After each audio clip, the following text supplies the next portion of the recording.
1 second, just making sure I got everyone out of the room. We got the recording. All right, good afternoon, SCTA RCPA Board of Directors. We'll start with Director Melanie Bagby. Present. Director Chris Corsi. Director Delinda Fisher. Here. Director Gerard Giudice. Present. Director Sarah Gurney. Here. Director Ariel Kelly. Here. Director Mark Landman. Here.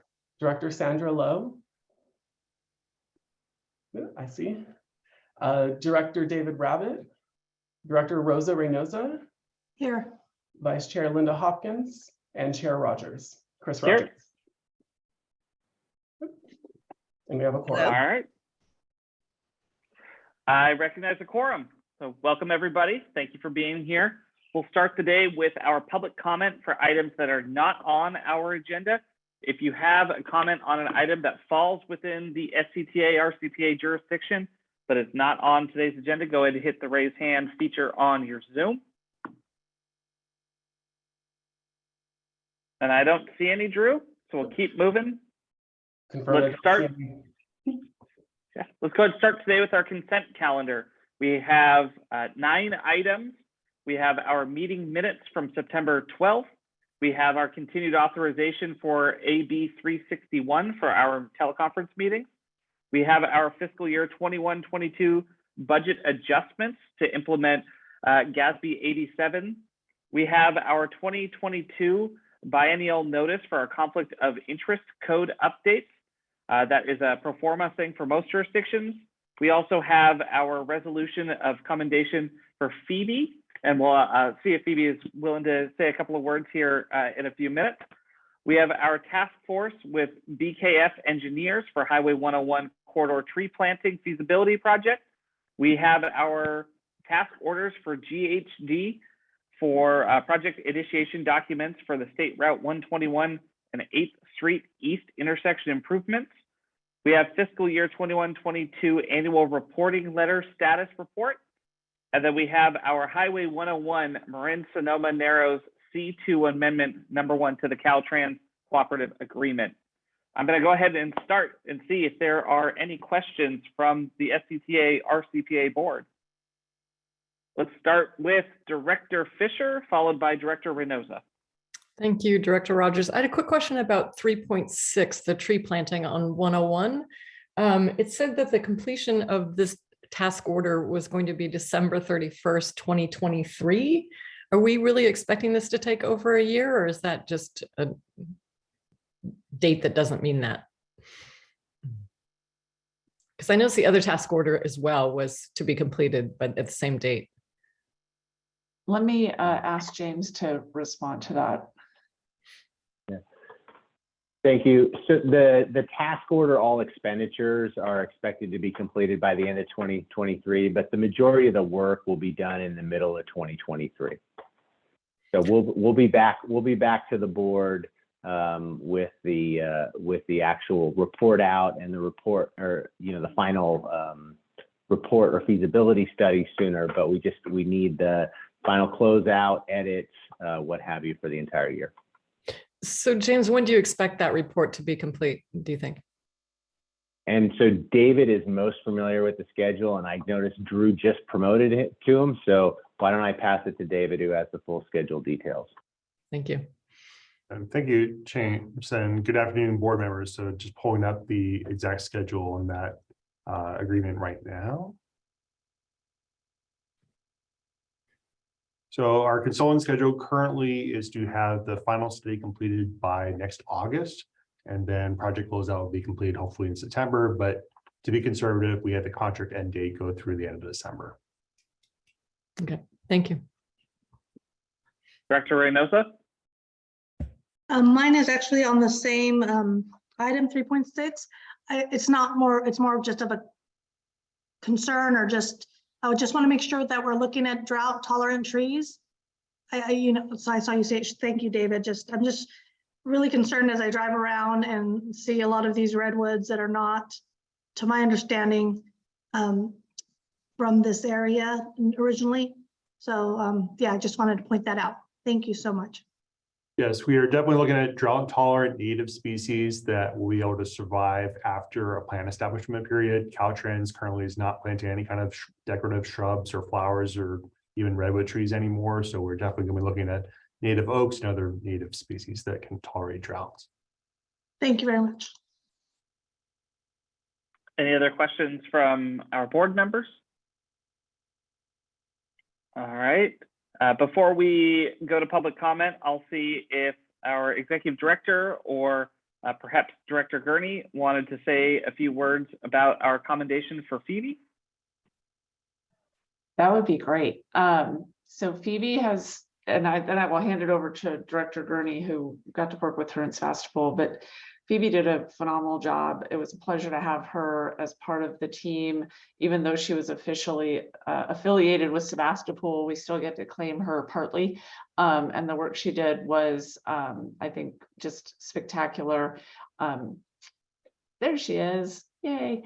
So she's been gone a couple of months and we miss her, but are grateful for the opportunity we had to work with her. And I will offer the floor to Director Gurney. Thank you. I am so glad to add my comments for Phoebe. So we had the Civic Spark Fellow. Thank you to the RCPA and SCTA for helping our planning department bring Phoebe on. And I want to note for everyone what I think are Phoebe's special accomplishments. Here's somebody unfamiliar to our tight community with a lot of opinions who came in and was able to engage with so many different groups. Phoebe, I think that is your most outstanding work effort. Phoebe reached so many people and got so many conversations going that many meetings went to a second meeting so that she could get all the input that she acquired. So we have from our community a great distillation of many points of view, thanks to Phoebe taking on this work in a very short and intense timeline. We're so grateful, Phoebe, to you for your work, and Sebastopol is very happy to have her coming on board. Thank you so much, Director. Are there any other comments from our board of directors? All right, let me kick it over to Phoebe then and say hello. Hello, good to see everyone again and to be back. Yeah, I really appreciate you putting this resolution on the agenda today. It was such a pleasure to get to work at the RCPA and SCTA and want to pass along the commendation to my amazing supervisor, Tanya Nereth, who was so supportive throughout the whole process and really could not have got it done without her. So thank you, Tanya, and thank you to the whole RCPA, SCTA staff for having me in the office. All right, thank you so much. We'll go to public comment now on our full consent calendar. If you have a comment, go ahead and hit the raise hand feature and you'll have 3 minutes to comment. All right, seeing none, we'll keep moving, Drew. All right. Let's bring it back. Yeah, let's bring it back, see if we can get a motion from the board. So moved, Rona Park. Second, Cloverdale. Perfect. Motion in a second. Any additional comments? Let's call the vote. All right. Director Bagby, Aye. Director Corsi, Director Fisher, Yes. Director Giudice, Yes. Director Gurney, Aye. Director Kelly, Aye. Director Landman, Yes. Director Lowe, Aye. Director Rabbit, Director Reynosa, Aye. Vice Chair Hopkins, and Chair Rogers. Aye. I see that passing. All right. Madam Executive Director, let's go on to item 4.1. It's our report item on the countywide permitted and pending development database. Thank you. As we lead into this item, this is Chris Barney will be covering this, but I also want to take this opportunity to welcome Chris to his first board meeting as the Director of Planning. You may have seen my email from a month or so ago, but he is the newly appointed Director of Planning, and we're very excited to have him in this new role. As a result, we'll be bringing on some new staff to backfill his position, but it's a good news all the way around, I think, for the organization. So with that, I will hand it off to Chris to cover this item. Great. Thanks, Suzanne, and good afternoon, everyone. Let me go ahead and get my slides up here. Right, Drew, can you give me permission to share? Yep, yeah, just saw it now. Great.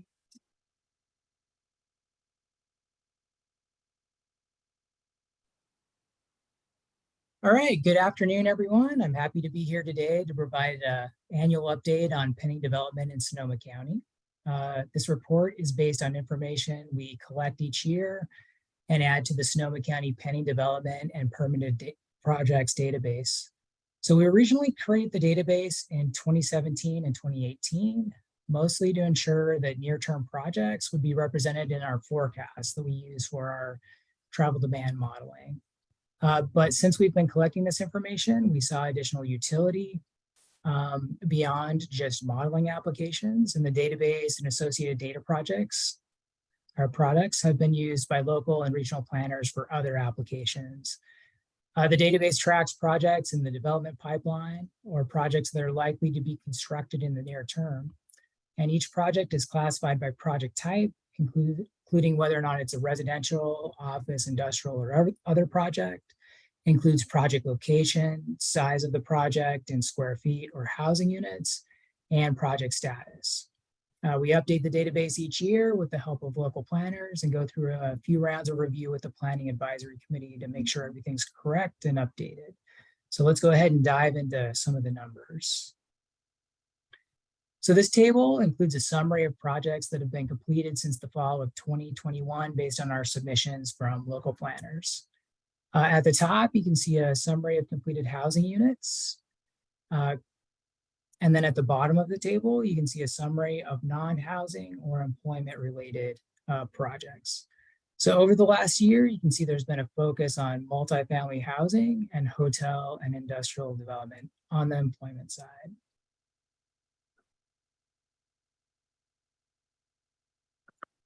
This chart shows a distribution of pending residential units by jurisdiction.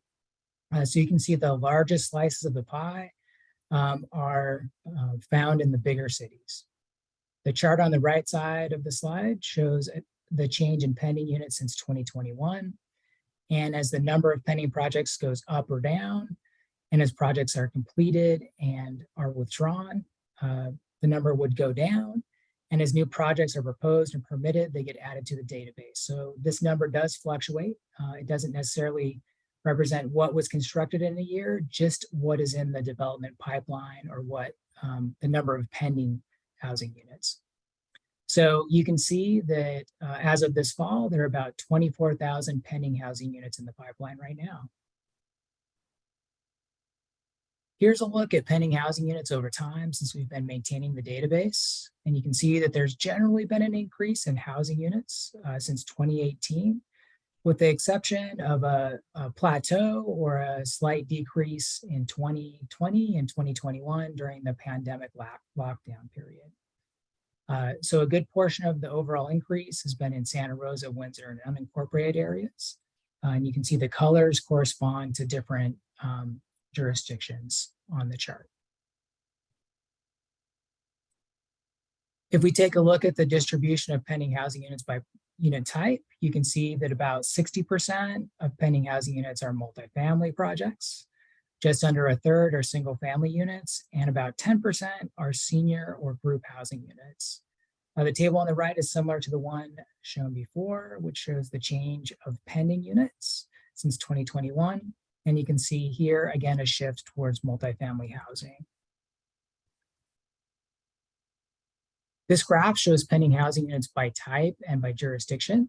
The blue portions of the bar show multifamily units or accessory dwelling units. The orange portions of the bar show single family units, and green represents senior housing or group housing project units.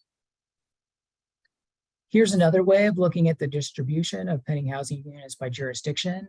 This is actually showing the proportion of different housing types in the development pipeline in each jurisdiction. So for example, if you look at the bar for Healdsburg, you can see that just over 50% of pending units there are multifamily project units. Just about 30% are senior group housing units, the green portion of the bar, and about 20% are single family housing units. We've been tracking housing affordability the last couple years, and as of this last fall, about 42% of pending housing units are affordable. Here's a look at housing projects by project status. About 2/3 of housing projects are under construction or have been approved, so quite a bit of activity currently. And just a quick note on the different categories here, pre-application projects haven't been formally submitted for permits, but have gone through some form of pre-application work or process. Projects under review have a submitted permit, but haven't been approved yet. Approved projects do have an approved permit, and those projects under construction are under construction and will be completed very soon.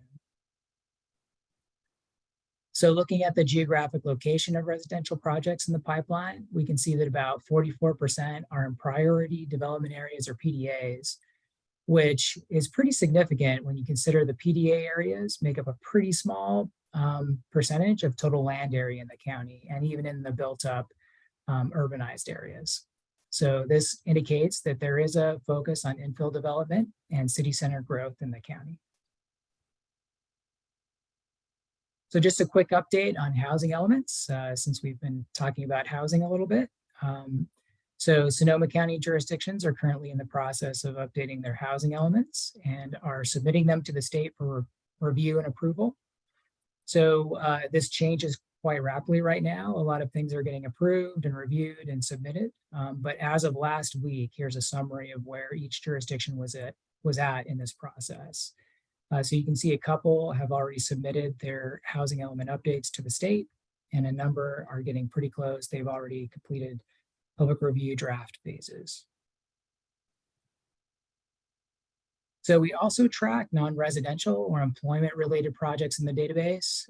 This chart shows the distribution of different project types in each jurisdiction by number of projects, so not necessarily by the size of the project.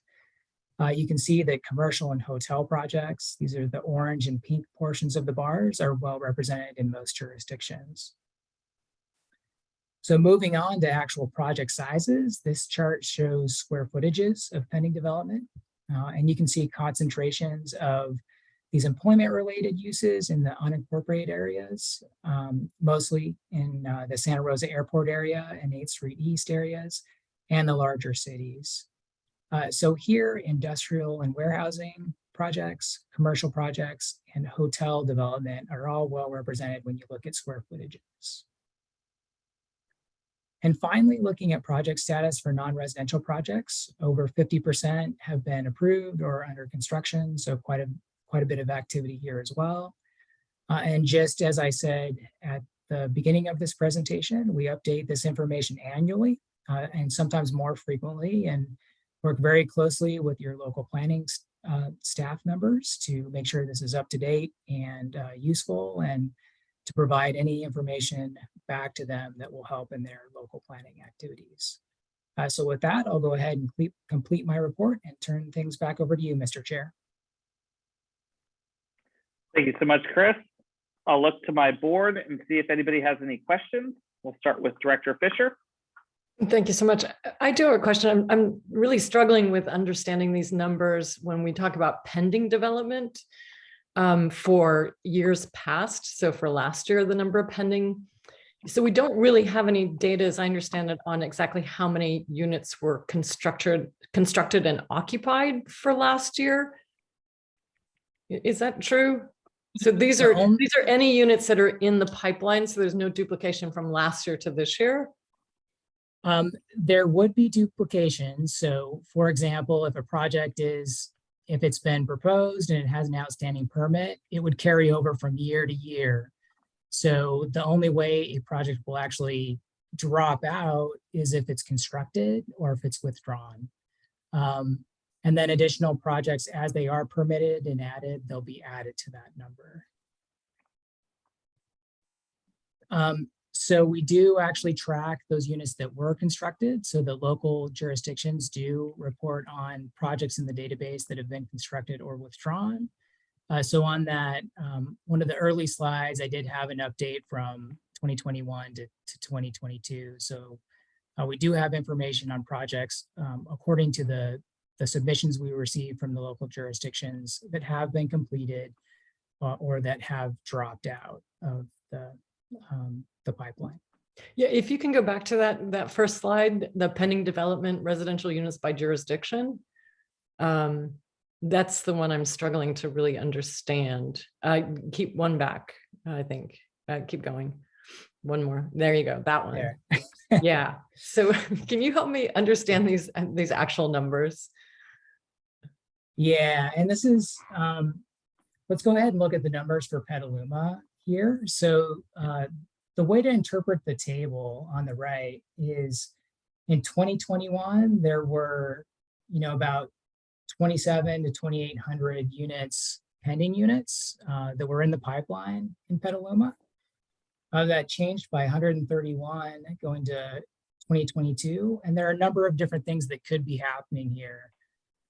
So the number's pretty close. So there are likely a number of projects, a good portion of projects that are carrying forward from 2021 that haven't been built or removed from,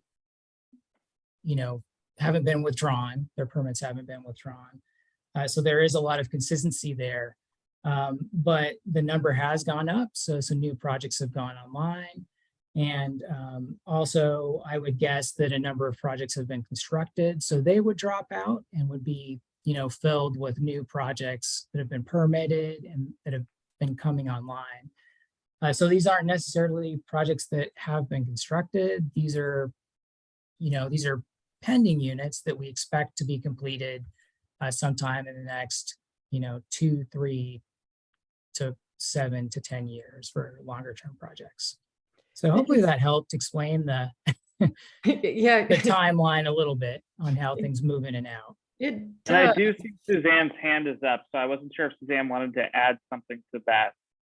Well, I just wanted to add that when we first started doing this, it was really meant as a means to identify how many units could be constructed based on what developers have put forward so far, as opposed to tracking as precisely how many units were constructed. And while that data exists in the world, it's a different thing to track. And so I had similar comments. Chris will attest to this table to just ensure clarity, but I just wanted to point that out, that the original intent of this presentation and this sort of collecting this data was to help highlight what has actually been put into process for potential housing units.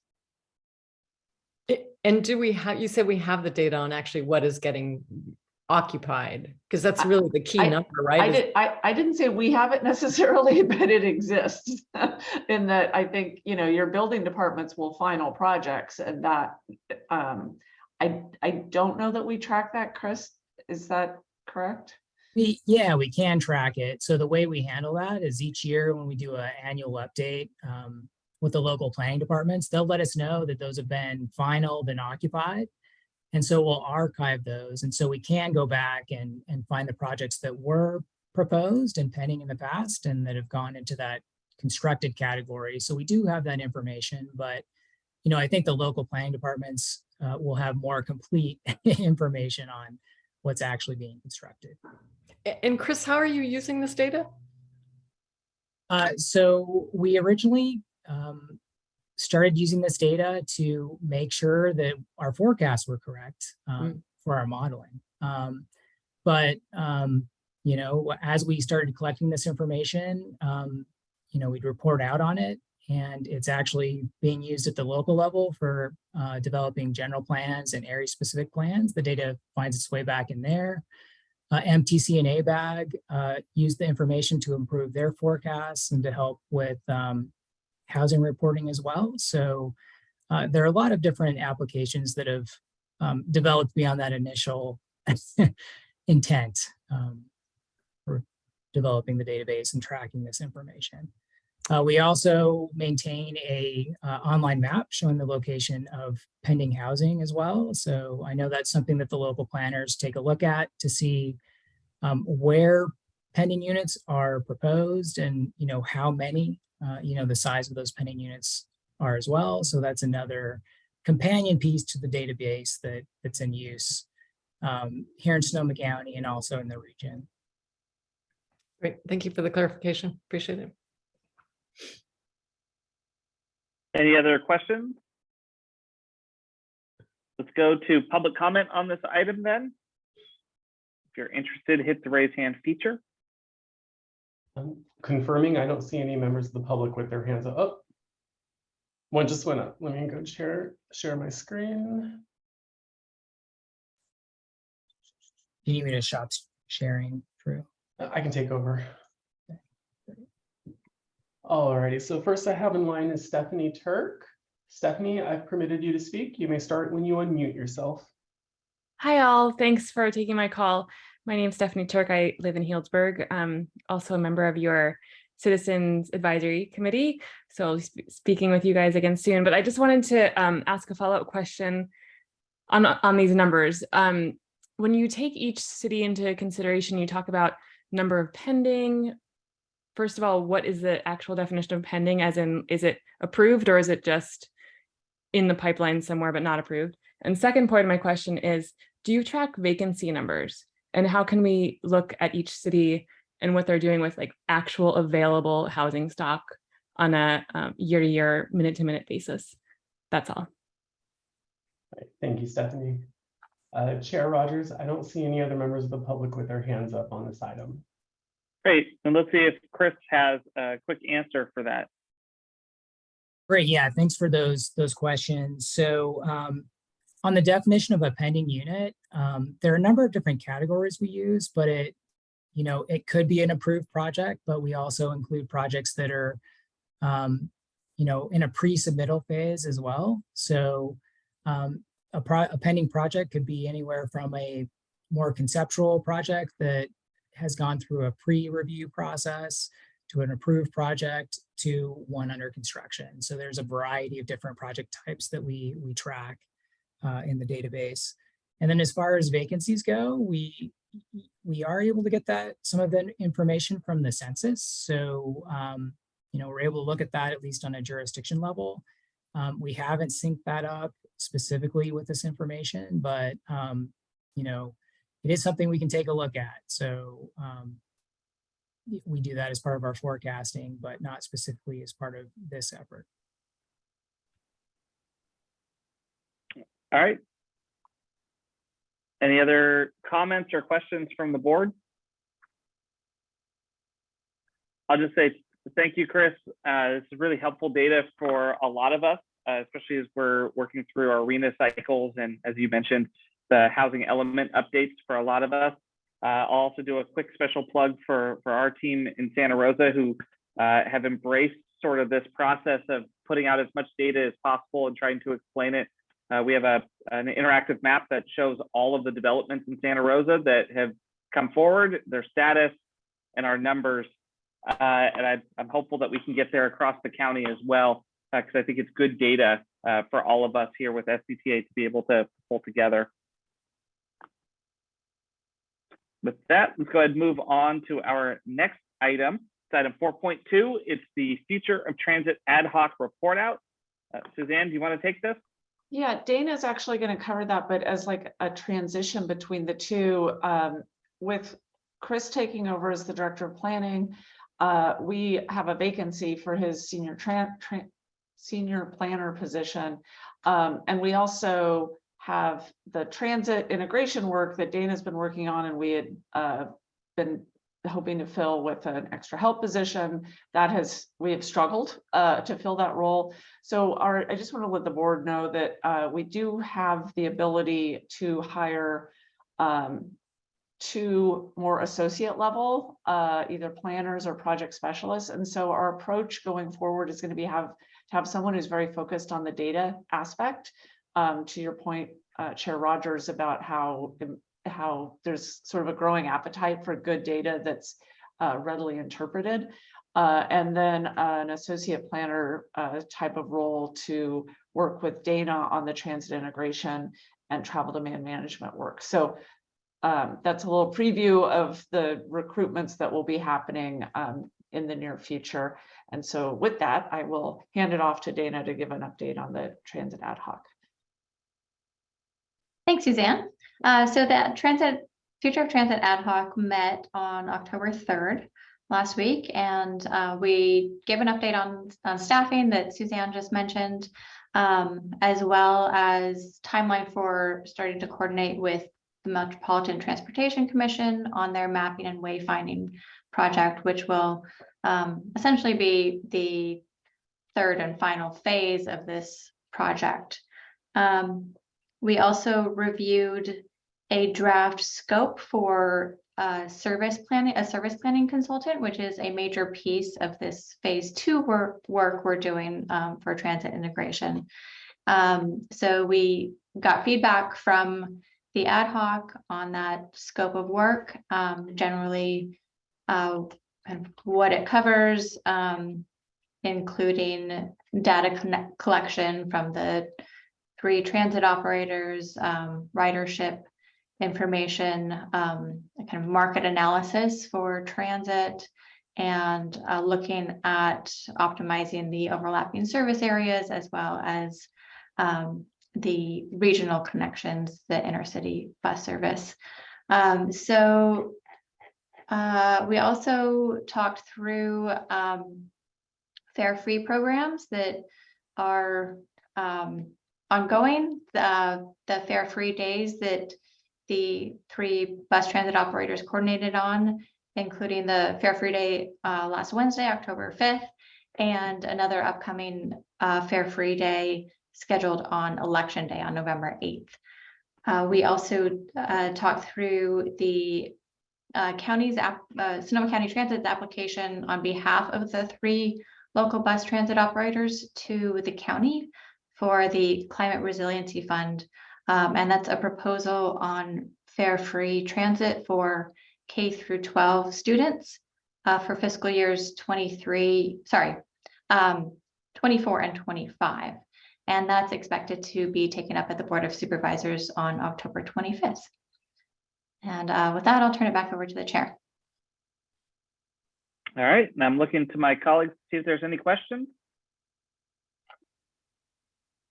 All right, let's go to public comment on the item. Confirming, I don't see any members of the public with their hands raised on this item, Chair Rogers. All right, I'll bring it back. Thanks, Dana. We appreciate the update. And without any further hands from our fellow board members, we'll go ahead and move on to our next item. Item 4.3. Suzanne, are you taking this one? Ross is going to kick off the item. Great. So I'll hand it over to him. Thank you, directors. I'll share my screen, Drew.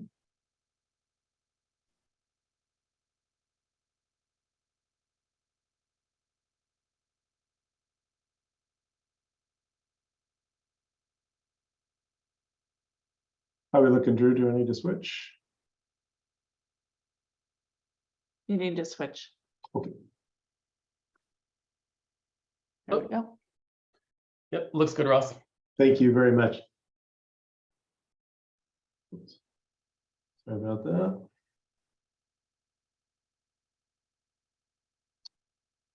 All right, good afternoon, directors. The following is an update on the Funding for Climate Change Ad Hoc Committee activity. The Strategic Growth Council grant was submitted in partnership with Daily Acts. The grant award decisions will be made in September.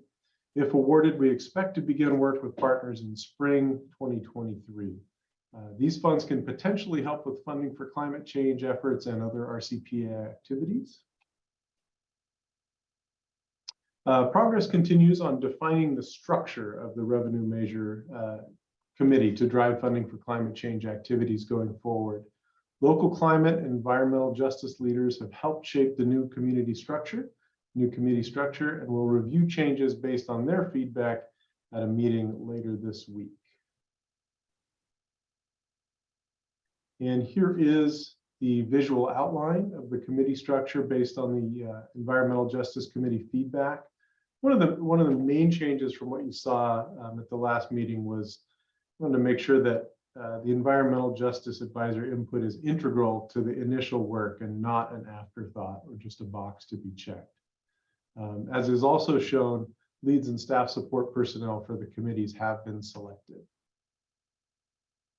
Other public engagement activities included presentations to local groups and tabling events. A video project summarizing the funding for climate change effort is in progress, with a second draft currently in progress with the video company. We do have a great opportunity in the fact that the video is slated to be exhibited at the 2022 COP conference in November. And the next steps involve a meeting later this week to finalize revenue committee structure. Staff will also be on the lookout for funding opportunities to implement funding for climate change and Sonoma climate mobilization goals. We also eagerly await word in December on the Regional Climate Collectives Grant.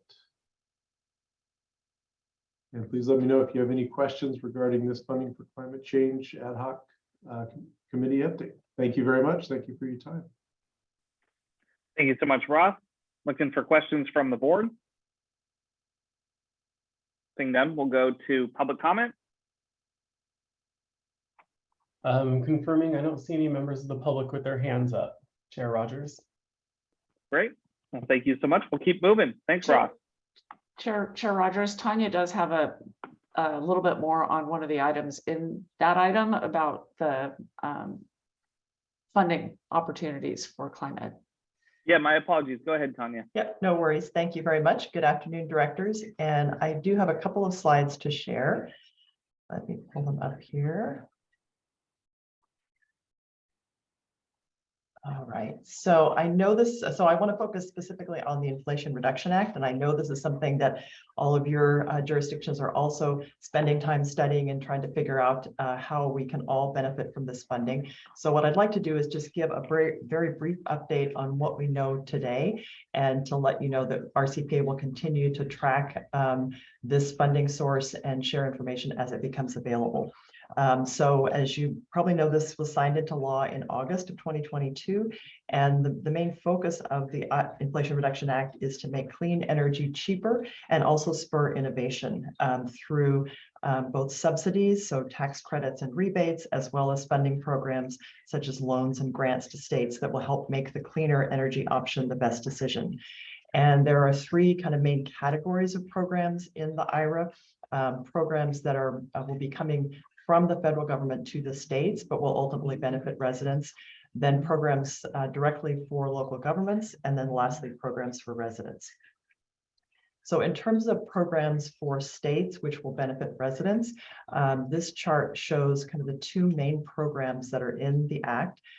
There's one called the Home Energy Performance-Based Whole House Rebate Program, or the HOMES program, and then the High Efficiency Electric Home Rebate Program. So you can see there's some very large dollar amounts associated with each of these programs. And the way these funds will be distributed is via state energy offices. And the time frame for this is after the DOE guidance and the states put their plans together. So it's not something that is going to be available in the near term, and definitely something that we want to track and monitor. So this chart just shows you kind of at a high level who is eligible, the types of projects that will be eligible, and the funding amounts.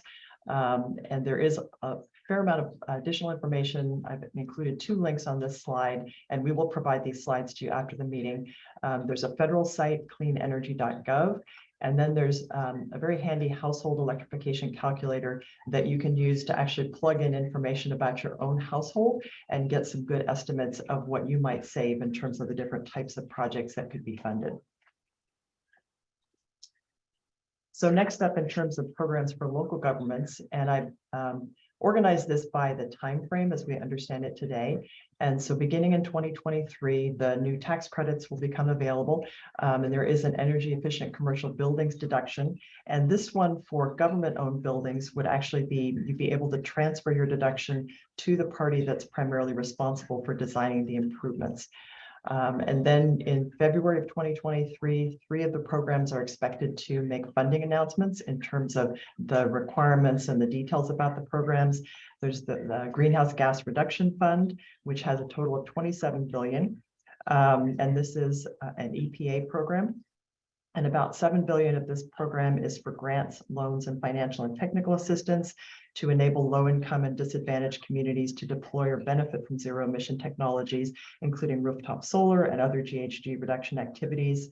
Another roughly 12 billion is for grants to provide direct and indirect investment in projects that would reduce or avoid greenhouse gas and other air pollution, and to assist communities in leveraging or implementing these projects.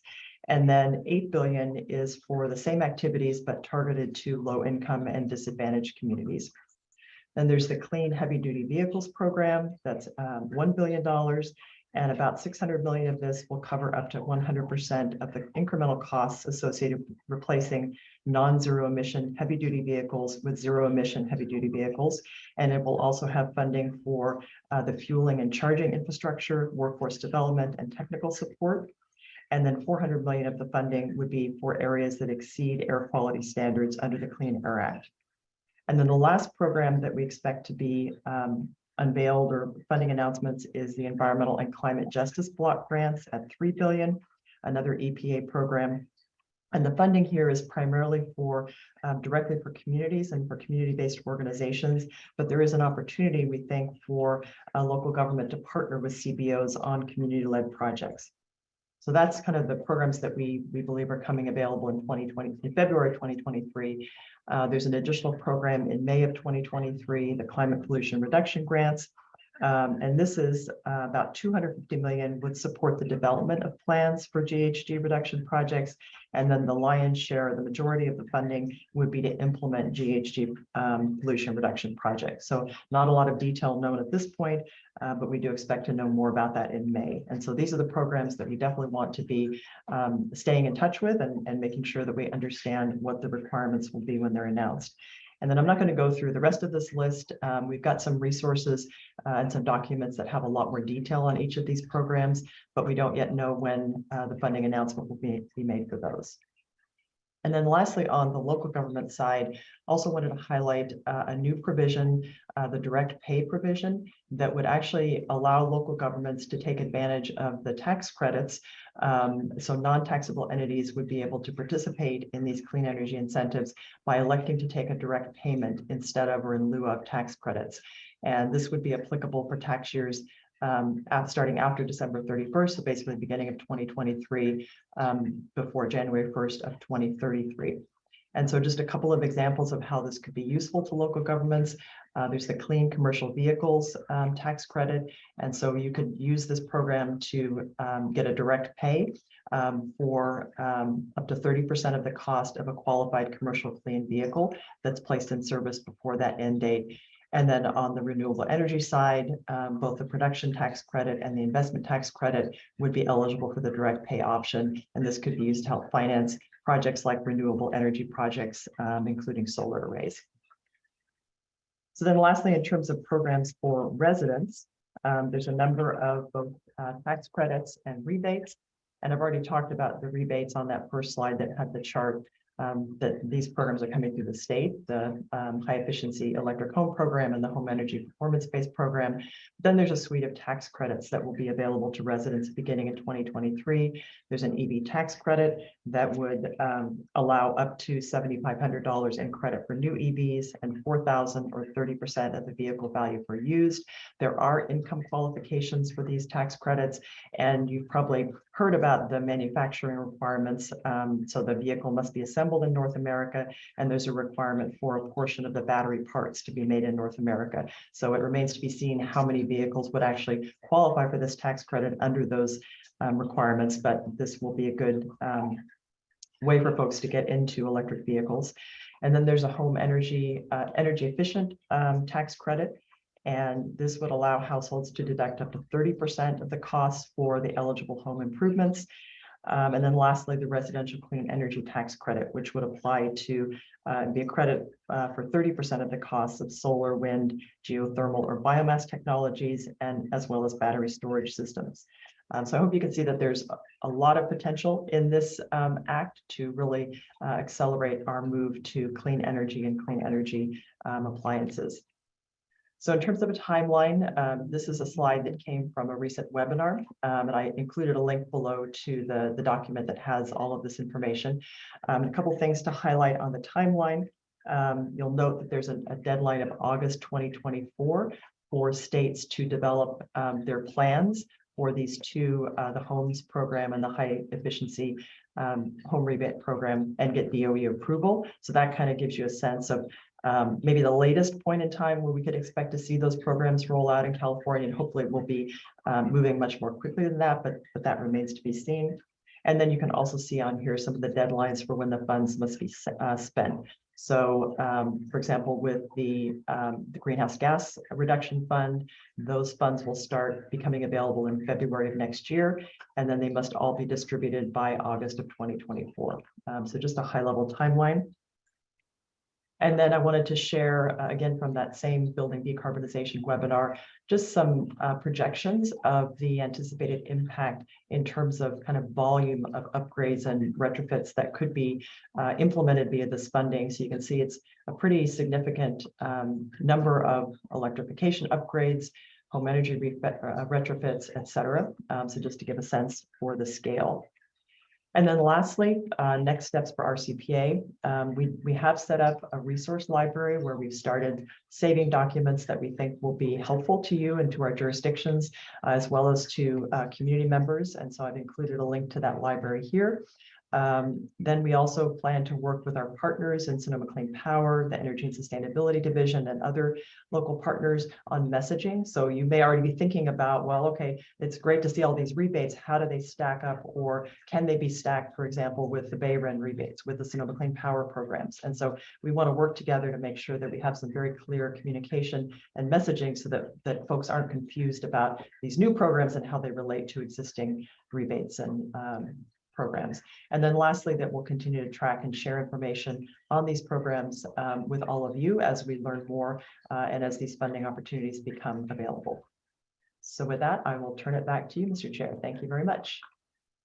Great, thank you so much. Director Bagby? Oh yeah, thank you, Tanya, for that great presentation. I was hoping you could send those slides along. That's a lot of information. Yes, I know. That Google link is great, but it's a little messy. So, but you must have been listening into the Sonoma Clean Power board meeting, because that was one of my main concerns. I mean, it's so exciting to see the list. I mean, and it's as long as your arm. It's a laundry list of federal bullet points and things that can be stacked at the state and stacked with other of our local rebates. And my concern is that just even as someone who's a board member, I'm overwhelmed by the information. So I would love to, strategize to find a way where we can really make it easy for businesses as well as, resident, either homeowners or renters, so that they can figure out easily, where do I get the most bang for my buck? I mean, it kind of, it reminds me of, several months ago, we were able to work with an auditor within the city of Cloverdale to help kind of align our capital improvement program with where they felt that there were some really great opportunities for savings, like at our water treatment plant or, in municipal buildings. And that's the thing that homeowners and folks who live in apartments or multifamily, they don't have that. They don't have an auditor coming in and taking a look at everything that they're eligible for, and then prioritizing them on what will be like either the best use of their investment, short term, midterm, and long term. They don't have the advantage of, maybe a commercial property owner being able to do that. And the thing that I mentioned, I guess the equivalent that I always think about is having access to a HERS rater. And I mentioned that would be something that hopefully Sonoma Clean Power and hopefully RCPA would be able to facilitate access to, some of the great HERS raters we have in Sonoma County. And I know that there are some programs where low income folks can have access for free, and then maybe other middle or higher income folks just need to be put in touch with them. They do need to pay for the service, but it pays for itself so quickly. And just, for me, I'm thinking, well, gee, is it the best place to, do the upgrades? Gee, is it my car? or is it my heating system, or is it my windows, or is it this, or is it this? And, you know, there are so many different opportunities. At some point, you just have to get back to work, you know? And so I think that that's where, you know, RCPA can be really key in facilitating getting people the information that they need to make the best decisions based on what's available now. So I'm really excited about this, and hopefully we'll be able to, you know, all work together and get people the resources that they need, because I think that just depending on your house and where you live and what you're, you know, do you commute or do you work from home, your situation is so different. And so the best rebate or solution for me may not be the same even for my next door neighbor or somebody who lives a couple of blocks away, because they're just, you know, our energy usage patterns are different. So very excited to continue to work on this with you and work on it at Sonoma Clean Power. So yeah, thanks for the presentation, but please do send the slides. Yes, will do. Thank you. Director Giudice? Yeah, just kudos to Tanya. What a great, you know, summary of all the different programs that have become, you know, available. As I look at, you know, the breadth and scope of all the programs and think about how they translate, you know, to Roanoke Park in the near future, I'm very excited to share it with staff, and I appreciate the good work. That was a remarkable report. Thank you. Thank you. Any other questions or comments from the board? Let's check public comment one more time, Drew. Confirming, I do not see any members of the public who wish to speak on this item right now, Chair Rogers. Okay, let's go on then to item 4.4. Madam Executive Director. All right, we're going to bring the full team out for all of the budget items, and the approach, just as a reminder, this is, you reviewed the preliminary budget in May. This is the final budget for Measure M, RCPA, the Transportation Fund for Clean Air Program, and the SCTA. So staff will run through a presentation on changes from the preliminary to the final budget, and then we will ask for your consideration and approval of all of those budgets. So with that, I will turn over to James.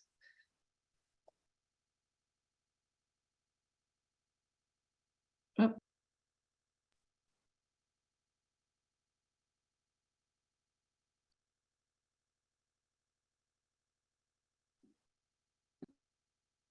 There we go. I apologize for that. So we're going to go through a series of speakers to cover the four major budgets of Measure M, RCPA, TSCA, and SCTA. So to start the presentation, I'm going to hand it off to David Raperda to cover the Measure M budgets.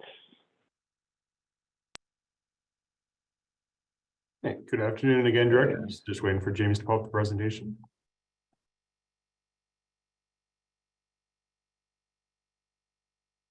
Apologize, give me 1 second here. It's giving me an error.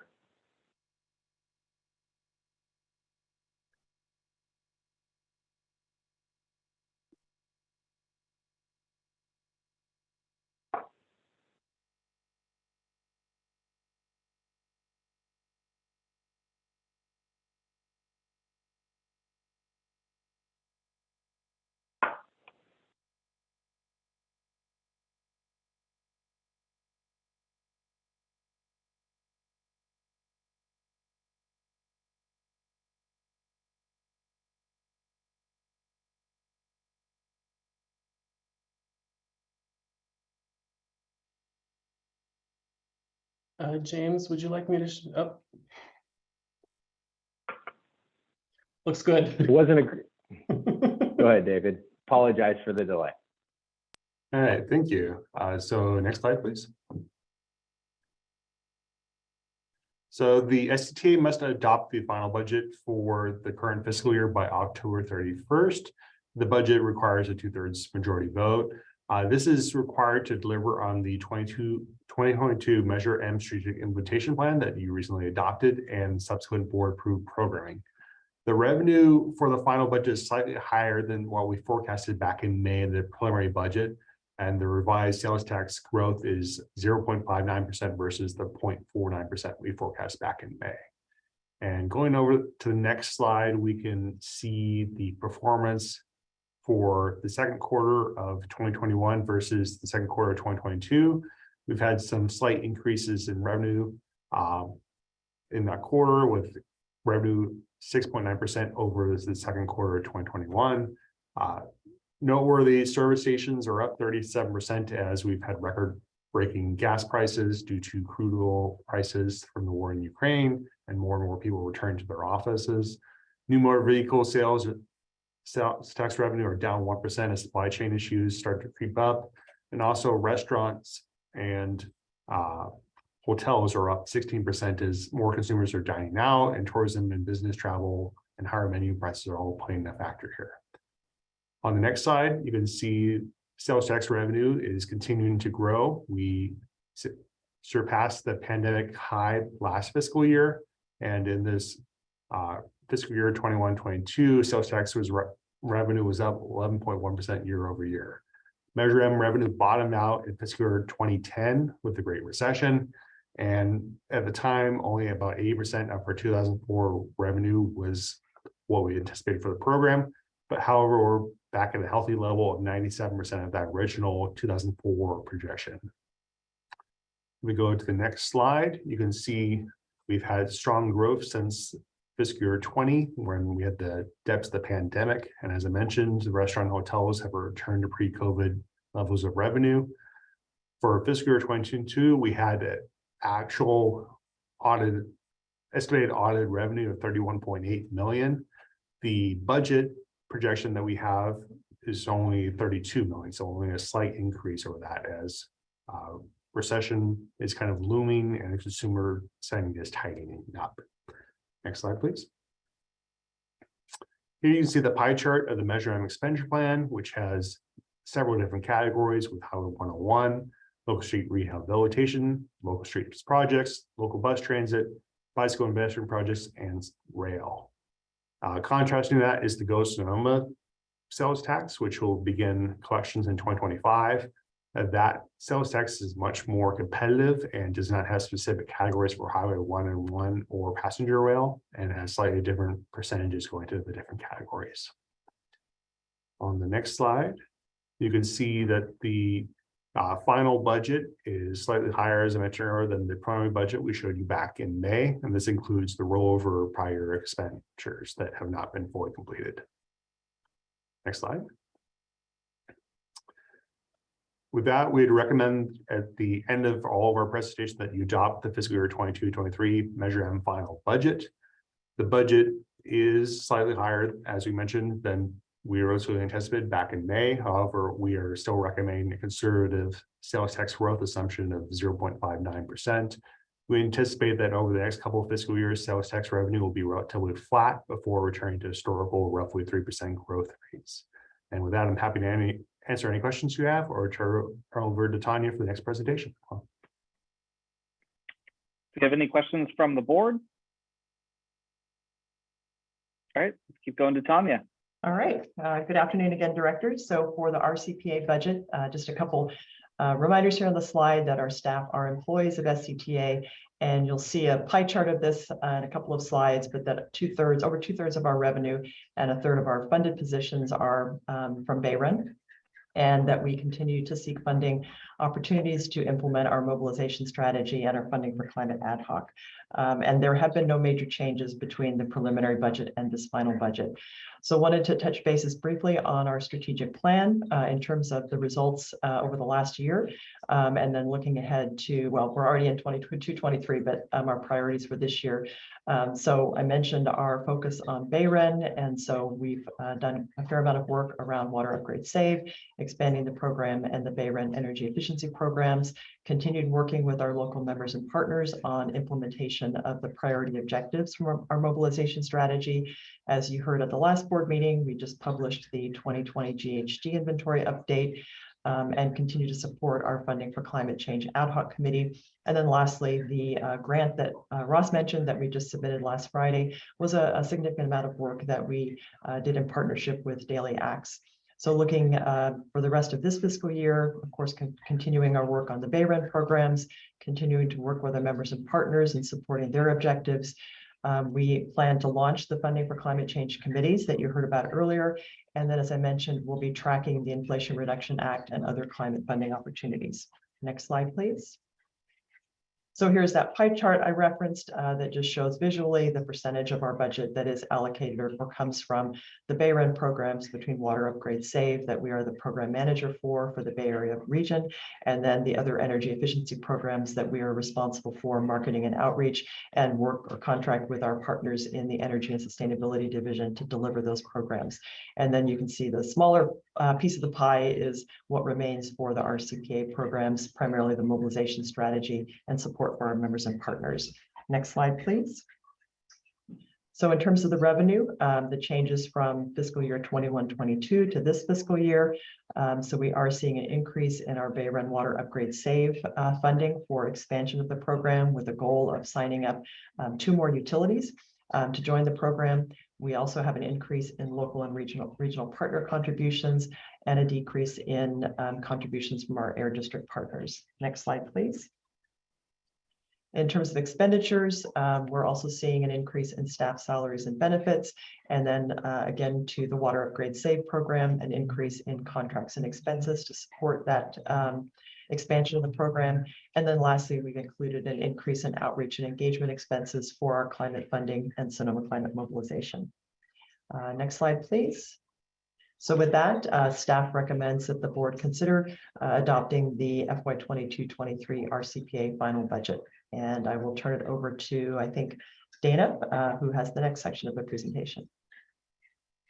Thank you, Tanya. So the Transportation Fund for Clean Air program that SCTA manages is the County Program Manager Fund. And these are 40% of the program funding collected by the Bay Area Air Quality Management District. SCTA distributes these funds to project sponsors on both a formulaic and a competitive basis. Next slide. Revenues shown in the budget are again from 40% of the Transportation Fund for Clean Air program, which comes from a $4 surcharge collected from vehicles registered in Sonoma County. Revenues are up around 11% this year, and expenditures are up both due to the revenue increase, but also due to a project that we reprogrammed from a prior year to the current year in the amount of roughly $305,000. The reprogram project had experienced some pandemic-related delays and wasn't able to be completed within the timeframe allowed under the TFCA policies. So SCTA worked with the Air District and the project sponsor to reprogram it to the current year. Next slide. Revenues are estimated based off of the Air District's estimate of DMV revenues, which are based on the prior calendar year projected revenue. So fiscal year 22-23 is based on projected revenues for calendar year 2021. So changes to the fiscal year 22-23 include higher estimated DMV revenues. The prior year actual was lower than the estimate, so that is accounted for in this fiscal year. And we had a rollover from a project that was completed under budget of around $11,000. Next slide, please. So here's a snapshot of historical DMV revenues, or the 40% of which is received for this program. So 2021 revenues were up about 2% over the previous year and are approaching pre-pandemic levels. Next slide. The final budget includes a rollover of prior year expenditures, which were unknown during the preliminary budget, and so we don't include them in the preliminary budget. This fiscal year 22-23 budget includes projects that were approved by SCTA board in May of 2022.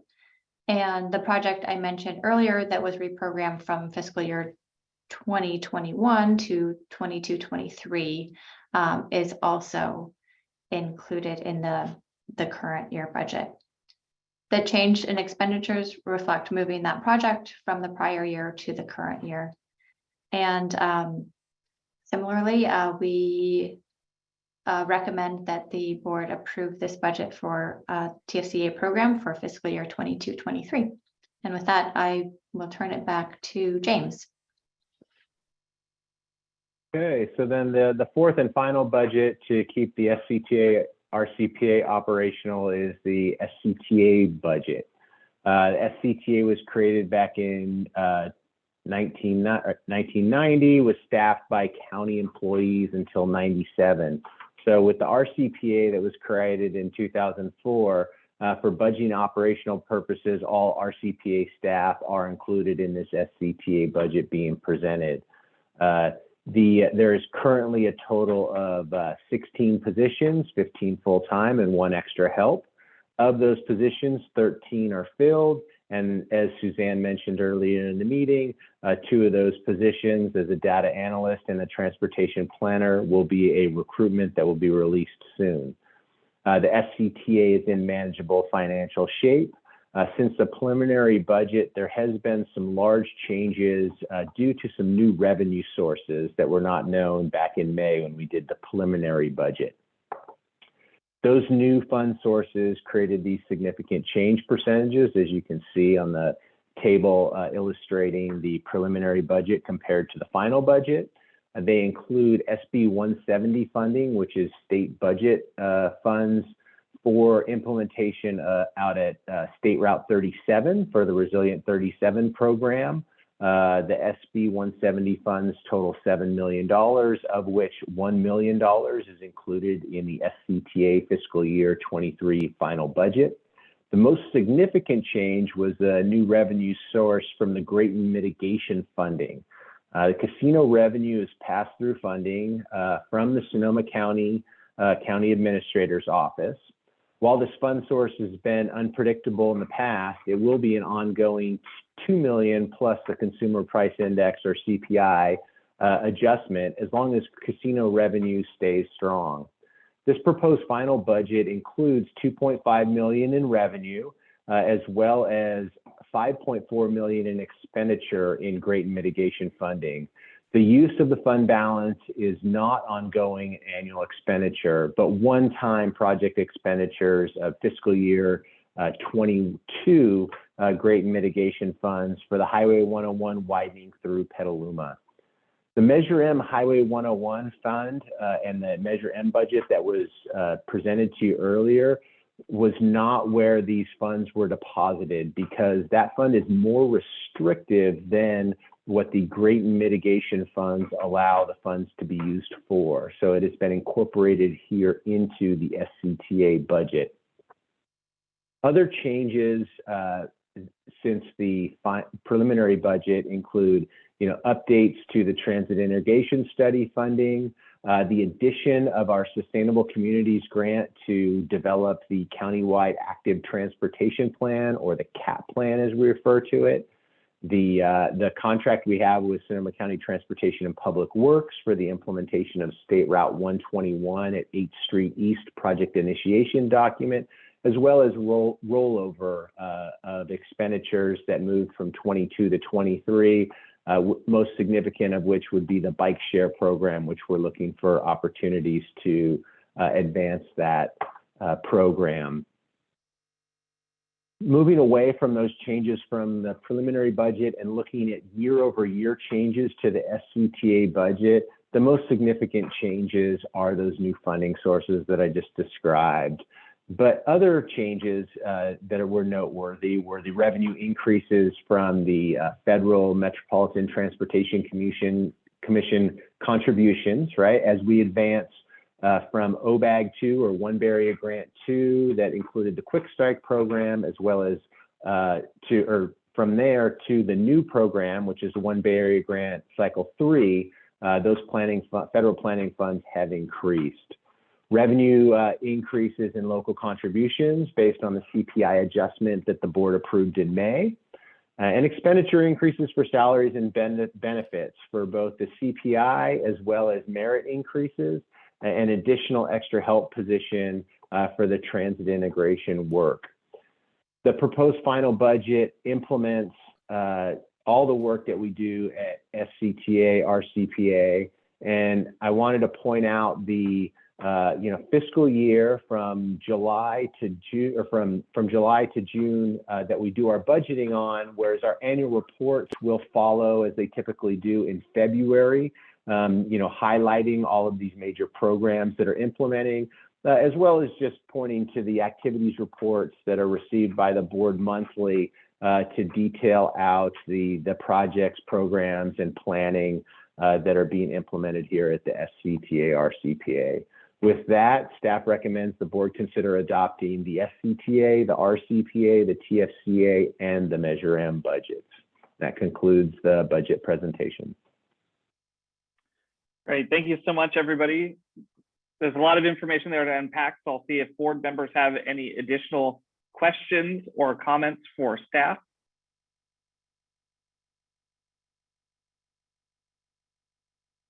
All right, seeing none, we'll go to public comment.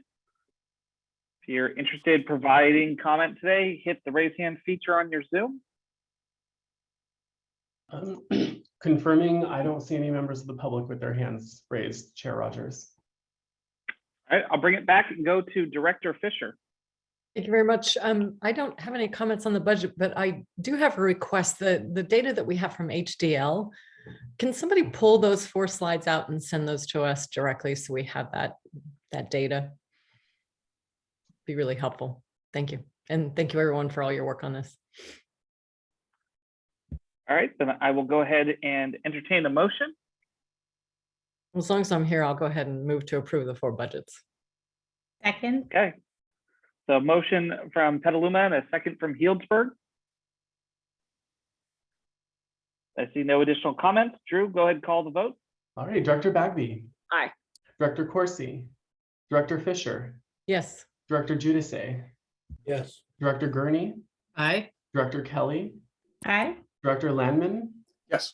Director Lowe. Aye. Director Rabbit. Director Reynosa. Aye. Vice Chair Hopkins. Yes. And Chair Rogers. Aye. We see that passing. All right. Good work, everybody. We have an adopted budget. Go ahead and move on to our next item. Our good friend from Katati's favorite item, item 4.5, our transition resolution. All right. Thank you, Mr. Chair. The item 4.5 is asking the board to consider adopting a resolution related to conversion of local law enforcement vehicles to all electric, following on the heels of the recent sort of unveiling of the vehicle in Katati. So this is consistent with our goals at the RCPA and at the SCTA for reducing emissions from the transportation sector.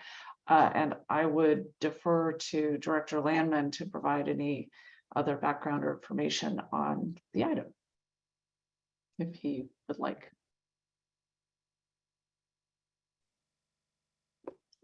Well, I'll check through the chair and see if that would be amenable. And I'm not hearing no, so I'm going to guess that's okay. I was going to say that's an absolutely. Thank you, Mr. Chair. Yeah, thank you. And I want to thank the chair and staff for being kind enough to very quickly get something like this on the agenda. And at the risk of not looking grateful, though, what I'd like to do is just roll out my reasoning for this, but actually ask us to consider doing something a little more than's in the staff report. And I know everybody's sitting here going, oh no, what in the heck is this? But I guarantee you, I think this is easy. I think it makes sense. And I think most people will find this to be a logical and good course of action. It reminds me a lot, actually, of what we did with our gas station ban last year. It's one of those things when you first heard it, you thought, well, wait a minute, can this work? And as soon as you looked into it, you went, son of a gun, it really can. And this is a similar item.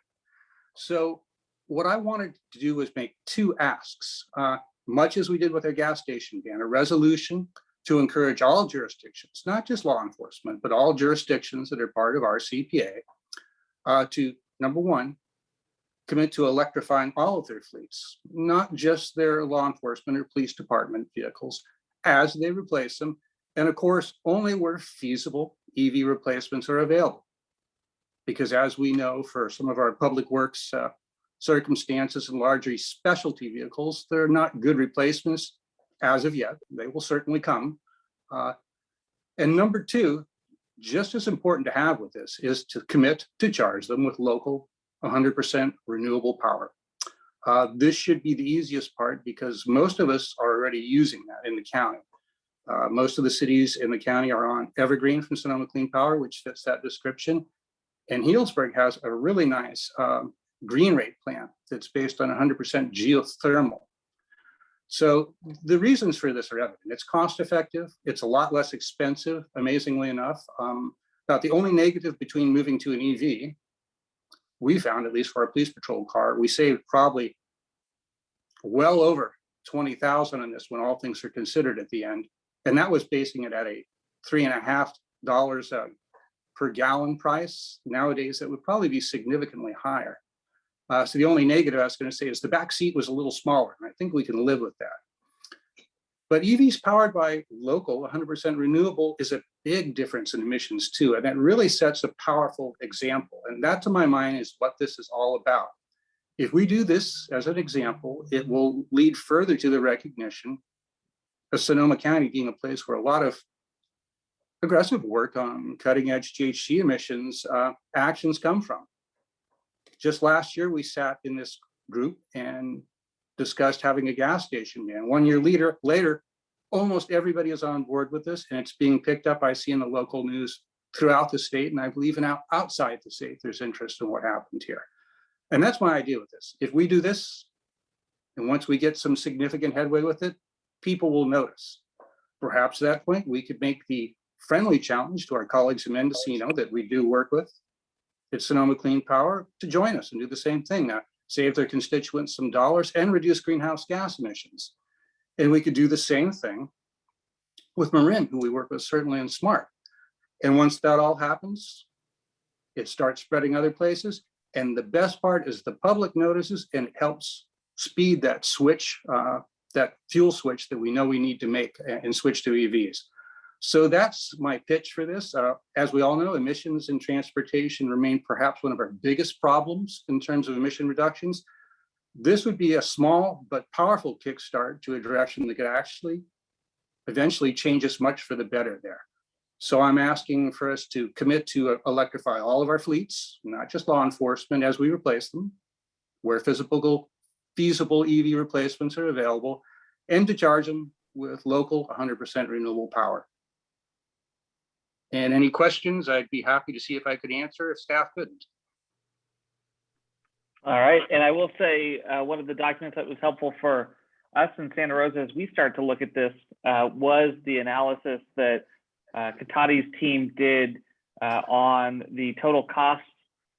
They broke down not just the fuel costs for the expected lifespan of the vehicles, but brake replacements and oil changes and residual value. And even if you left the residual value, which Director Landman talked about $20,000 left in the vehicle at replacement time, even if you left that to the side, each vehicle was still over $4,000 cheaper over the life of the vehicle. Thank you for sharing that too, Director. Let's go to Director Hopkins, followed by Director Fisher. Thank you so much. And I apologize for being late and also apologize for my colleagues. We had a Board of Supervisors meeting, closed session that ran late, but I just wanted to lend my support for Director Landman's suggestion and note that I do feel like we need to push, in particular, the County of Sonoma a little bit harder on the conversion of the fleet. The better part of a decade ago, we were kind of one of the leaders in electric vehicles in our fleet, and we have about 800 vehicles in our light duty fleet alone, which is huge. And only, I think, 3% of them are full electric and 3.5% are plug-in hybrids. I think that amounted to about 50 vehicles total. We've got some on order as well, but I really think that we need to push the envelope. And if this is something that we believe in, we really need to put our money where our mouth is. And I would love to see some pressure going out, in particular to the county, who also then rents sort of provides fleet services for a number of local agencies and jurisdictions to really make this transition and to lead this transition. So thank you, Director Landman, for your leadership. And I would fully support an amendment that broadens it beyond law enforcement, because we have so many non-law enforcement vehicles that get used often for really short distances. So why not go electric? I think it's a great idea. And I also love it, you know, being powered by Sonoma Clean Power Renewable Energy. Director Fisher? Thank you. I too want to lend my support to Director Landman on this and say that the city of Petaluma has a fleet replacement plan, and it does include all electric. We pushed really hard starting, I guess, probably 2 or 3 years ago. Every time a vehicle came before the council for replacement, we said, no, no, no. If it's gas, no, we're not approving this. And to the extent that Parks and Rec actually wanted to buy a backhoe last year, and we said, no, just rent one until electric backhoes become more feasible. And I'd like to include electric bicycles to this. You know, there are a number of our employees that can get around town on an electric bike. They don't even need a vehicle for the work that they're actually doing. So thank you very much, Mr. Landman, for bringing this forward. And if we take this even a step further, the question is, can the jurisdictions work together to see that we all don't need the vehicles in the fleets that we actually have? Can we start sharing some of these vehicles that we have if they're not used that often? So thank you. Director Bagby? Thank you, Mr. Chair. Yeah, I'm very happy to support this today, and I'd be interested in not just seeing it limited to law enforcement as well. You know, I think that you know, every time the city of Cloverdale purchases a vehicle, it's a significant portion of our general fund, and we have we're on a replacement schedule plan, and I think that, you know, we're very cognizant of the fact that it's not about the upfront cost of the vehicle; it's about the total cost of ownership, especially where cities are concerned when you're really trying to get the most out of your tax dollars that you possibly can. So I'd love to see this be expanded. One of the discussions that we've had in one of my subcommittees here locally is the fact that, you know, we want to start looking at not just adopting new, electric police cars, but you know, in every area of our fleet, because the fact is that, you know, every electric car, or even a light duty pickup, it's not just a transportation vehicle. It's a mobile backup generator.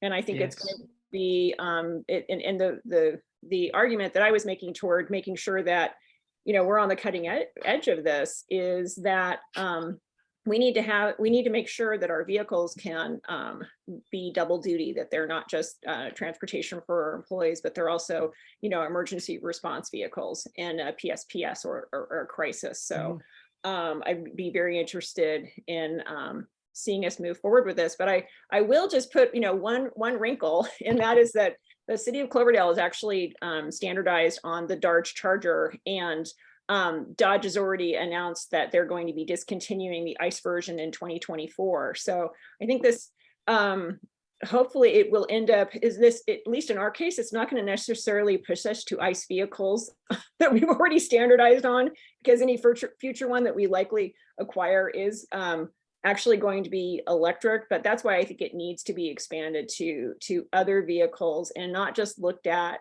not those purchases just looked at one dimensionally for the single function that they have, but for the other purpose that they have as far as emergency backup and response. So yeah, I'm happy to support this today. Thanks for bringing it forward. And let's go to Director Gurney. Thank you, Mr. Chair. I appreciate all the comments preceding mine. I just want to add a quick historical footnote as I'm ending an 18-and-a-half-year career in public service. Back in 2004, our Green City Council was recommending that our police department convert over to Priuses, and it was hugely controversial then. So listen to us now. We're going more electric and broader, more electric. I am just delighted to be ending my career on this note. Thank you. And Director Kelly. Thank you, Mr. Chair. I wanted to just echo fellow directors' comments on this and wanting to expand it. The city of Healdsburg does have a fleet electrification policy for all of our vehicles already in place. However, our police department has said that it is not feasible for them to utilize electric vehicles because of the number of miles that they travel in our very small geographic city. And so I think when Cotati took that step forward, we were able to then say, well, how can they do it and we can't? So they're still saying that it's not feasible for police vehicles at this juncture. However, we now know that battery capacity is much bigger than it once was. So I believe that will no longer be allowed to be an excuse. And when other cities start doing it as well, I think within the law enforcement community, hopefully the word can spread that Teslas are quite fast, as what Director Landman has probably seen demonstrated. But then also we, as the trucks and the other kind of large utility vehicles are starting to convert to more electric, we will have the opportunity for our fire department, our planning and building departments, all of those public works light duty trucks to be able to convert as well. And we already have placed orders for that Ford F-150 Lightning for several of our public works trucks in the next replacement cycle. So I definitely want to lend my support to this, and tons of gratitude to Cotati for leading the way. All right, directors, on that note, let's go to public comment. I see one hand to start. We'll start with Steve Bertlebow. Alrighty, Steve, I have permitted you to speak. You may start when you unmute yourself. Yes, thank you. Steve Bertlebow with the Transportation Land Use Coalition. Just one more good reason for this is that when you replace vehicles in a fleet with electric, it means that people that are driving an ICE vehicle at home will get the experience of driving an electric vehicle. And that experience is pretty strong. I mean, the acceleration is amazing. And I think that applies particularly to police officers. And then the word begins to spread. Once law enforcement is using these, the idea that if you're, a real car guy, you'll drive the internal combustion vehicle, will begin to melt away. So, good thought. Thank you. Thank you, Steve. Thank you, Steve. Chair Rogers, I don't see any other members of the public with their hands up. All right, we're going to go ahead and bring it back then. I'm going to go to Director Landman for a motion.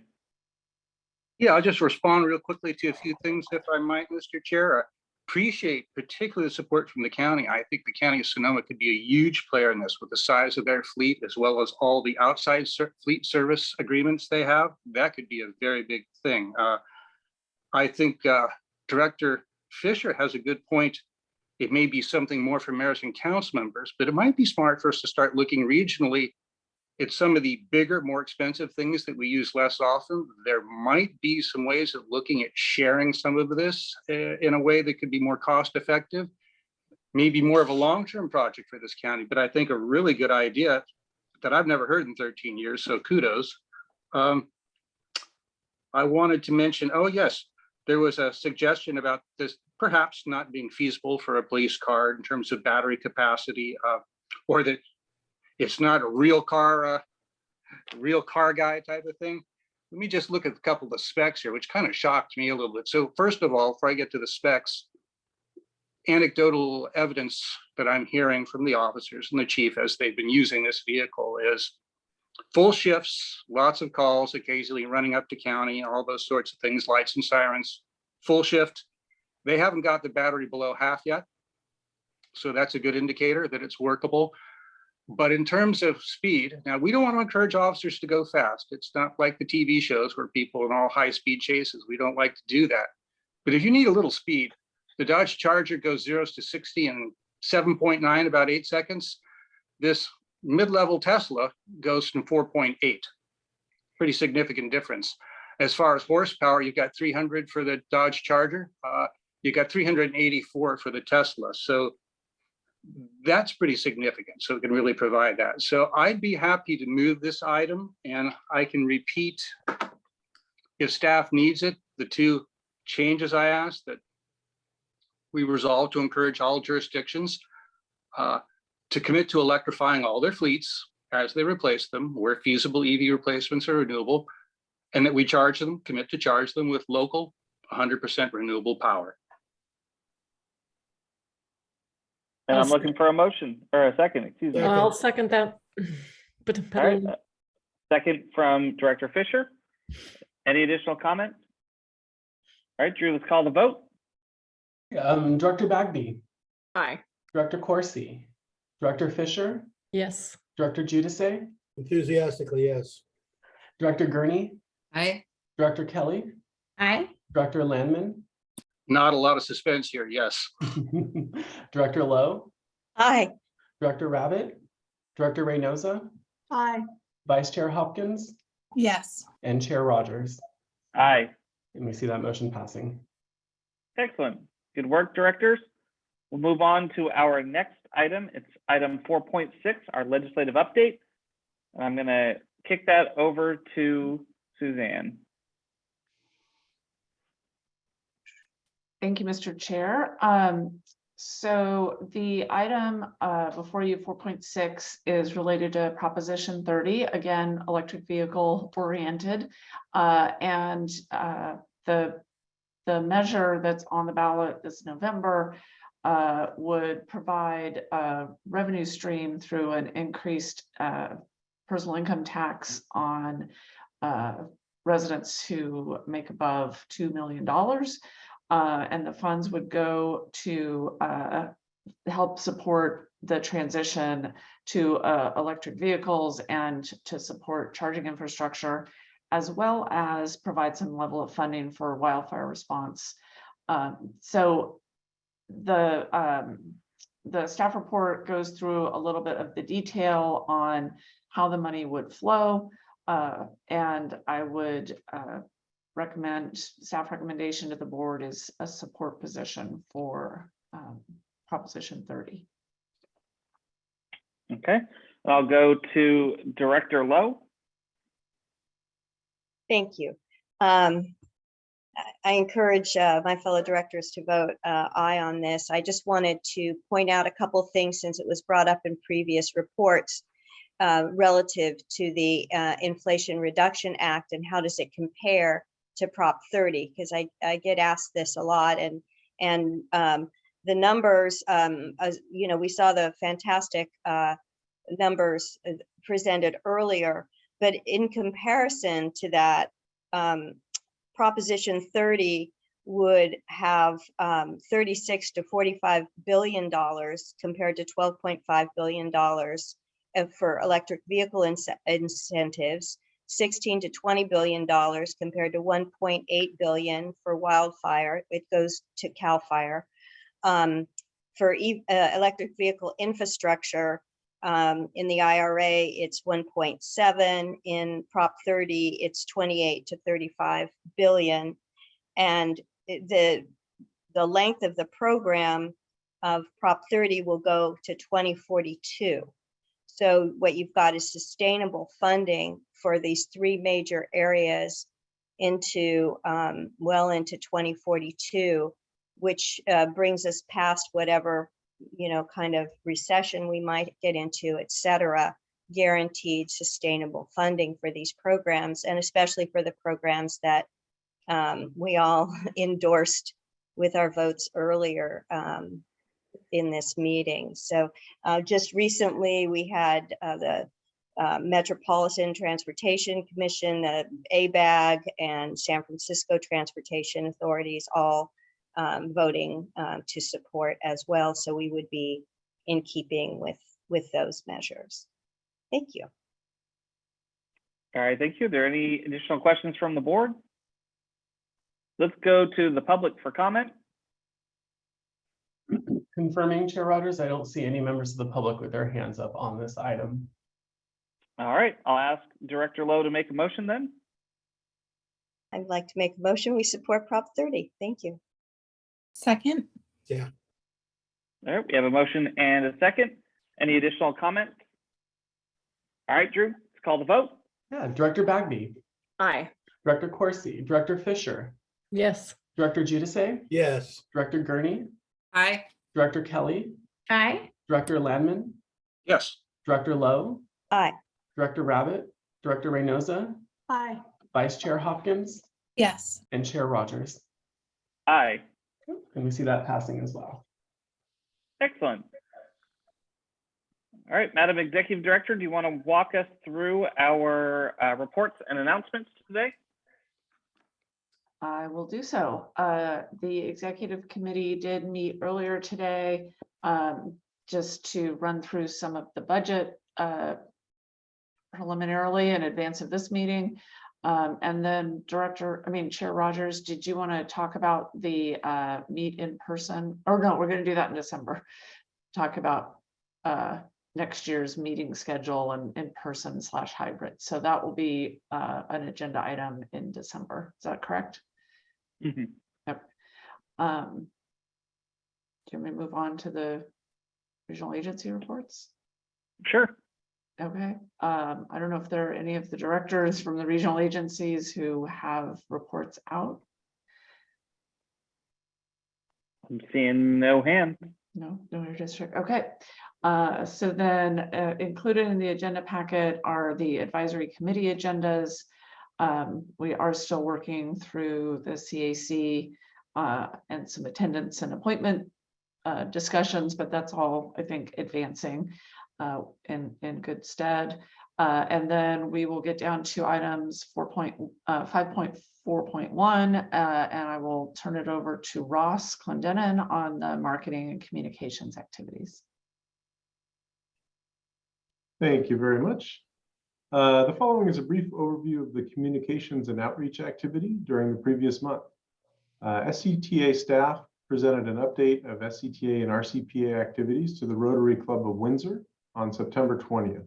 The club members had questions about current transportation projects, but were also interested to hear about RCPA activities as they aligned with new Rotary priorities regarding the environment. Questions were raised about various transportation projects and priorities in Sonoma County, and attendees were directed to the active Funding for Climate Change survey to provide feedback. As mentioned earlier, Director Landman, Sonoma Clean Power CEO Jeff Cyphers, and RCPA SCTA Executive Director Suzanne Smith were on hand to speak at the unveiling of the Catady's EV police cruiser. The Tesla Model Y is the first in Sonoma County and one of the first nationwide. The upfront cost will pay for itself over time with fuel savings and no cost for maintenance as discussed. And we do hope that to inspire other law enforcement agencies and jurisdictions in this county to electrify their fleets. And as referenced before by Suzanne, staff has responded to feedback from the Citizens Advisory Committee regarding not consistently achieving quorums at its monthly meetings. Member time is valuable, and staff proposed options to the committee for achieving a quorum without the lengthy process of modifying the administrative code. Staff recommended defining a Citizens Advisory Committee vacancy as 3 consecutive unexcused absences at committee meetings. Once the vacancy is confirmed, the seat will not be counted when establishing a quorum. Staff has also continued outreach to non-attending members and is in the process of verifying full contact information for all members via a Google form. Lastly, on September 29th, SCTA staff tabled during Los Cien's State of the Latino Community event at Sonoma State University. Both SCTA and RCPA programs were presented, including the continued Funding for Climate Change survey in English and Spanish, as well as RCPA funding for climate change efforts. Please let me know if you have any questions regarding communications, outreach, or engagement activities. Thank you very much. Thanks, Ross. Director Bagby? Yeah, thank you, Mr. Chair. Yeah, I do have a concern about the Citizen Advisory Committee. I know that that's an incredibly difficult committee to staff, and I think it's definitely time to look at, I think it's definitely time to look at that as far as, you know, the procedures for reassigning a seat if there are too many absences. But I think that it's also time, I took a quick look at the membership of that board, and I'm not sure just changing the procedures is necessarily the right approach. I think it's probably time to analyze whether or not it's really representative, and we're getting the input that we need from a cross section of Sonoma County. So, you know, if there's interest amongst the other board members, I think that is something that needs to be revised and should probably be agendized for a future meeting. Okay, I'm happy to work with the executive director on that. Let's move on to our next update. Thank you, Ross. All right, next up we have Tanya, are you doing the climate change activities report? BC is going to present Oh, the BC. report. My bad. Hello, can you hear me? Great. Good afternoon, Chair Rogers and members of the board. This is BC CAP's Climate Change Program Specialist, and want to give you a brief update on activities of our RCPA staff over the last month. A few of the highlights, we began development on a research paper on the use of hydrogen fuel as a, excuse me, as a strategy to decarbonize transportation, both for light duty vehicles as well as heavy duty vehicles. So that's an area we're currently researching. We also have been working with a graduate student researcher at the University of Colorado Boulder on an analysis of tree protection ordinances throughout the county. We just received the final draft of her report on Friday, and so I am reviewing that report this week and hope to be able to present that to the RCPA board sometime soon with our results on tree protection ordinances throughout the county. Let's see, it's also been mentioned a couple of times that we completed the application that went into the Strategic Growth Council for the Regional Climate Collaboratives program that was submitted successfully last week. Let's see, we also, as you are aware, we completed our greenhouse gas inventory and presented that to the board last month. And over the course of the last few weeks, I have been following up with a number of jurisdictions on answering specific questions and kind of giving them more details behind the scenes. So that has been doing some follow-up with the jurisdictions. We additionally hosted several meetings this past month. Hosted our bi-monthly members and partners meeting, which featured the presentation from county staff on the Sonoma County Climate Resilient Lands Strategy. We also hosted the bi-monthly local government EV partnership meeting, which featured, as has been mentioned in this meeting, the police cruisers in Katati. And that is a direct relationship that we have with all of the fleet managers throughout local jurisdictions throughout the county. So I believe that that is a very viable avenue for us to kind of follow up on this discussion from earlier today on the police cruisers and the electrification of the general fleets. Let's see, we have also continued meeting with Sonoma Clean Power and the county's Energy and Sustainability Division on our collaborative work together, as well as digging in deeper with the Energy and Sustainability Division, ESD, on the work we collaboratively do on the Bay Area Regional Energy Network program together. Along those lines, some of the highlights from ESD from this past month on our work together on the Bay Ren program. They hosted an induction cooking expo on September 24th to highlight both induction cooking technology and the incentives that are available. They're also hosting a whole series of online workshops that are taking place this month and next month on home resilience upgrades and the incentives that are available and financing options for people to upgrade their homes. And have also been providing support to Permit Sonoma, the city of Petaluma and the city of Healdsburg, possibly in some other jurisdictions, on development of all electric reach code development for reach code ordinances, which a number of cities are working on, and the county is also working on for adoption before the end of this year, in line with the 2023 Building Energy Code updates. And finally, a couple of highlights from our Water Upgrade Saves program. Work in the city of Sebastopol is continuing with a multifamily project, installed upgrades in 18 condo units, as well as a local cinema in Sebastopol has installed upgrades in 3 of the restrooms and a maintenance area. And in the city of Cloverdale, 44 customers have enrolled in the program, and 4 single-family projects have been completed. And the Water Upgrade Saves program is also in discussion with several other water departments throughout Sonoma County and in Alameda County, looking for additional water districts who would like to join the program.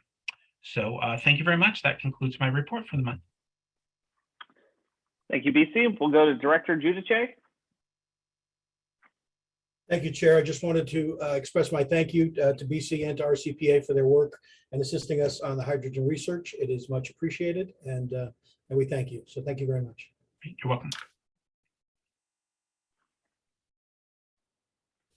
All right, Mr. Chair, we've got 2 more activities reports. Chris Barney is here to do planning activities report. Great, thanks, Suzanne. So just highlighting a few items that we've been working on and planning over the last month. So starting off with Safe Routes to School. So the Safe Routes to School team's been gearing up for fall with school back in session and has 46 schools enrolled for their program this year. So we're excited about that and for their work going forward. They've also held various bike education sessions, including skills courses and bike rodeos in Santa Rosa, Windsor, and Petaluma. On the modeling side, we've been working on model consistency with colleagues from the Metropolitan Transportation Commission and the other counties. So looking at forecasts and making sure that we're in line with our neighbors. And then we've also been working with MTC on evaluating some travel survey and trip tracker applications that'll feed into the collection of future Bay Area travel surveys. So we're through that period and hopefully those will roll out sometime in the future and provide some good information on how people are traveling in the region. So with that, I'll go ahead and conclude my report, and myself and Dana are available for any questions. All right, Madam Vice Chair. Thank you so much. I just want to say how much fun it was to participate in Walk and Roll Wednesday last week, and so great to see so many kids out on bikes. And since my other colleagues aren't at this meeting, I'm going to stir up a little bit of trouble, which is that during our June budget hearings, the Board of Supervisors did approve $2 million per district for community infrastructure funds. And we're putting the call out in the 5th Supervisorial District, particularly to school districts or folks who want to make their neighborhoods more walkable or bikeable. So if you have anything in your jurisdiction that is in the 5th Supervisorial District, please reach out to me. And this is also an encouragement to members of the public if you're looking for a crosswalk, a bike lane, traffic calming, stop signs, these kinds of things. We want to make investments to try to make it safer for kids to get to school and for anyone to be able to, walk or bike to their neighborhood park, to their job, to their place of work. So and then, since I'm only the 5th Supervisorial District, if it's not me, just so you know, my colleagues all have $2 million and you can go ask them too. So that's how I'm stirring up trouble, but just wanted to mention that. I appreciate that tip, Vice Chair. Any other questions?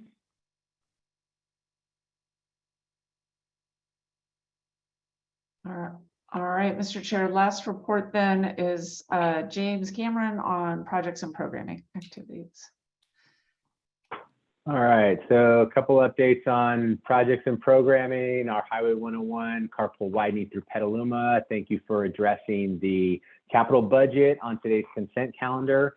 SCTA staff continues to work with Caltrans to address support budget as well as the 10 years of planting, mitigation, and monitoring work that we're going to be doing out there.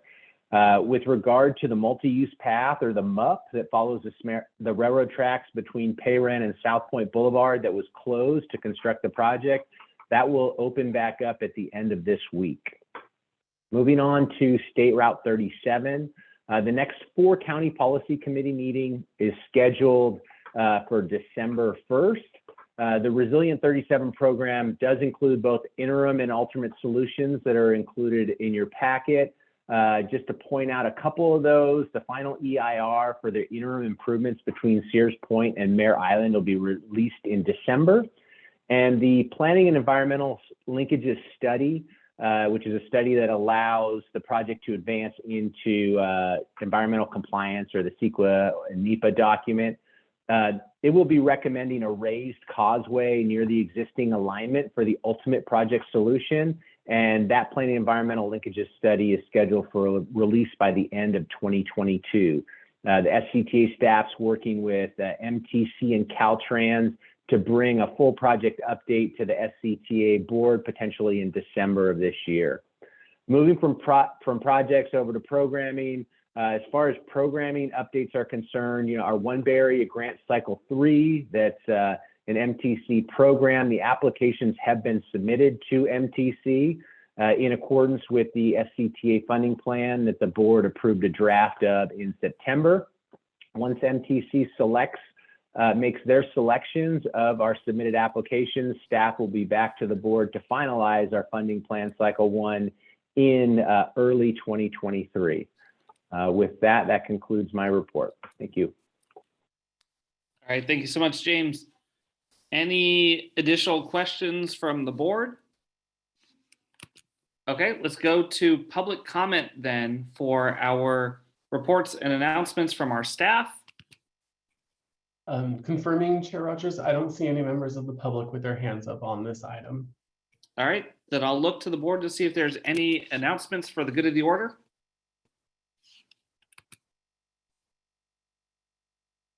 All right, seeing none, we'll go ahead and adjourn. Oh wait, Suzanne, did you have something? I just wanted to note that we don't have a meeting scheduled in November, so the next regularly scheduled meeting will be in December, on December 12th.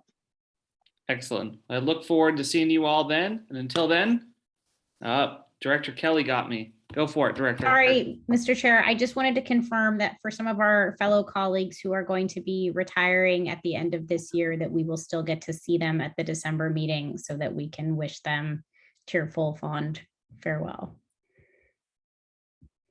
I think that is the case, although I think Director Landman might show up wearing a Tommy Bahama shirt and some flip-flops. Good. All right. With that, we're adjourned. Thank you, everybody.